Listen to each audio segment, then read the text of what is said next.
And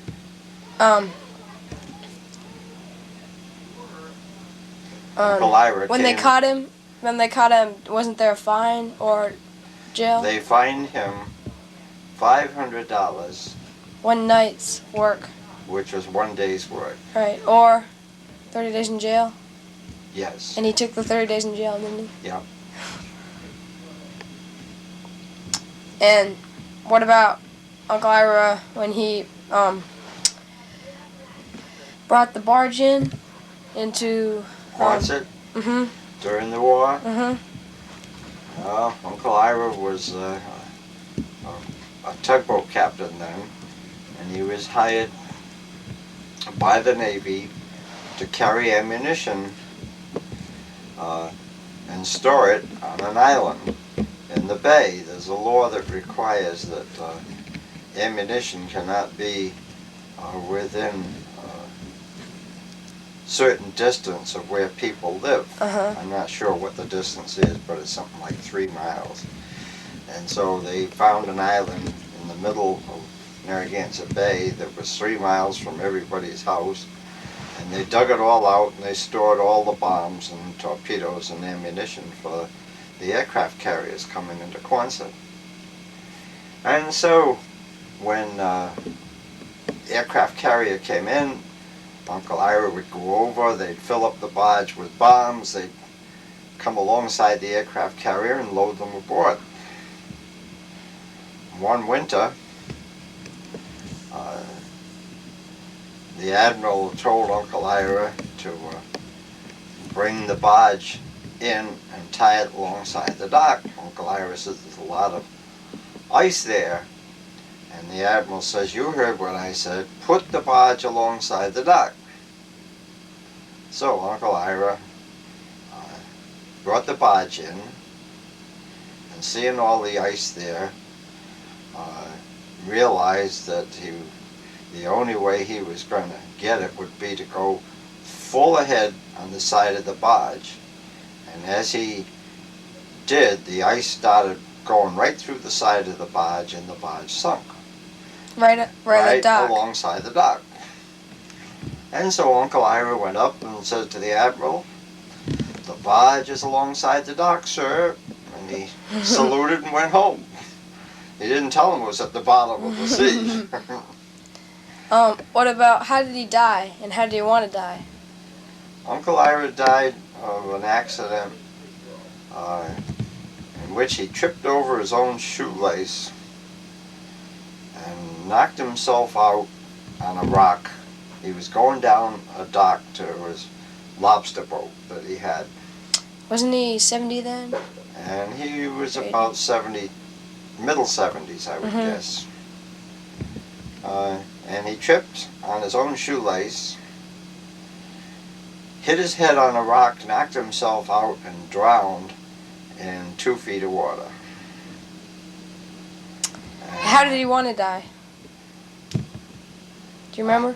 No, I don't know that he ever told me how he planned to die. Many people don't go around and tell you how they want to die. My mom told me that. Most of them want to tell you how they're going to live. My mom told me that he wanted to, how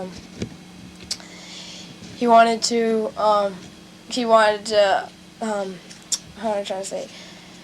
He wanted some guy to be jealous because he was going out with some young girl. And oh, yeah, so he wanted to be shot by a jealous husband. Yeah, that's it. Yeah. That's true. We used to pull a lot of things like that. He had a good sense of humor. First time I brought Evelyn to his house and opened up the door, I says, I'd like you to meet my girlfriend, Evelyn Everson. And he says, oh, she looks pretty good. When are you two getting married? And this was only my second or third date. I hardly knew the girl. The most I'd done was bought her an ice cream cone. What about Uncle Ken? Anything about? Yeah, Uncle Ken probably lived. He's like a cat with 9 lives. Yeah, really. He's been through more hazards of war while in the Marine Corps. And he was a forward communications officer, which meant he was the head of the troops, and he was directing action from the front. Mm-hmm. And in Korea, he got in a place called the Chosin Reservoir. Mm-hmm. The temperature was down around 0, and they were in the snow, and they were overrun by the Chinese, and he got wounded. And he laid on the ground pretending to be dead when the Chinese went by. One of them opened his mouth to see if he had any gold teeth, and they were prepared to pull the gold teeth out for the gold of it. And I guess they looked to see if they had any money, and then just left him there. And when he came to that night, he was trying to get back to where his men were. He knew where they were going to be on a hill defending it. And as he was coming up the hill, he tripped over a trap that they had set, and he caused flares to go up. And they thought it was the enemy, and they almost shot Uncle Ken. There again, he laid in the snow until all the bullets went over his head, and then started yelling that this is Ken McVeigh, this is Colonel McVeigh. And then they came down and brought him in. And as a result of that, he spent several months in a hospital in Japan. Mm. Then his next excitement was to go to Vietnam. Here again, he was in the heat of the battle, and again he got surrounded by the Vietnamese,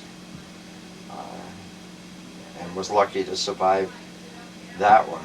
Mm. That one was so bad he doesn't even like to talk about it. Do you remember the teddy bear that he put? The teddy bear? Well, Uncle Ken and I have always had an interesting relationship of pulling jokes on each other.